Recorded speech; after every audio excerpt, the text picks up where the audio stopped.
Görkəmli İslam alimi Şeyx İbrahim Hayri Lənkərani.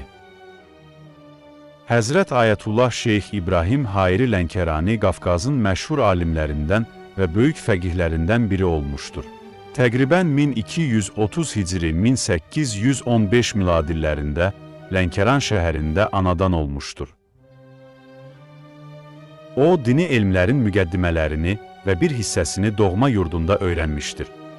Gənc yaşlarında Kərbəlanın elmi hövzəsinə səfər etmiş və orada Fazil Ərdəkaninin elm məclislərindən bəhrələnmişdir.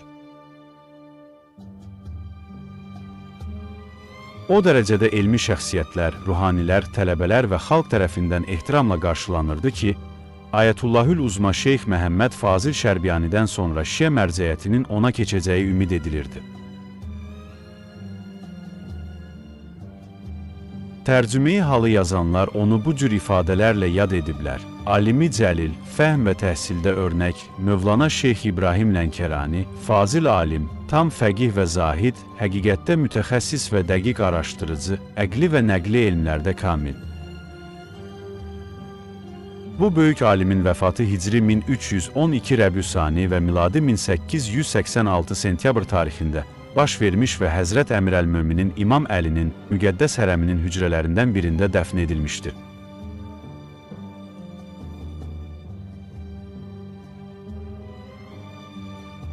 Ondan bir sıra qiymətli elmi əsərlər yadigar qalmışdır.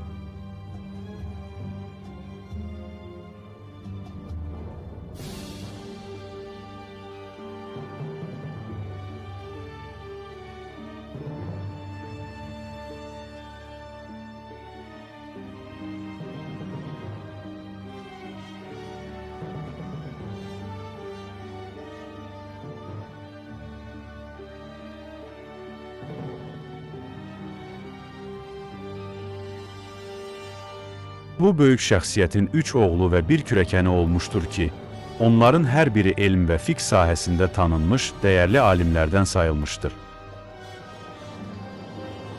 Şeyx Əli Əkbər Lənkərani dərin elmi biliklərə, malik və mötəbər ruhani kimi tanınırdı.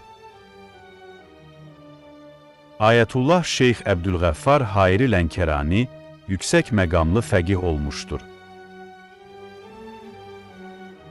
Şeyx Qulaməli Lənkərani elm və ibadətdə zahidliyi ilə tanınmışdır. Ayətullah Seyid Fazil Musəvi Parsini Ərdəbili, alim kürəkəni olub, elm və təqvada nümunəvi bir sima kimi tarixdə yer almışdır.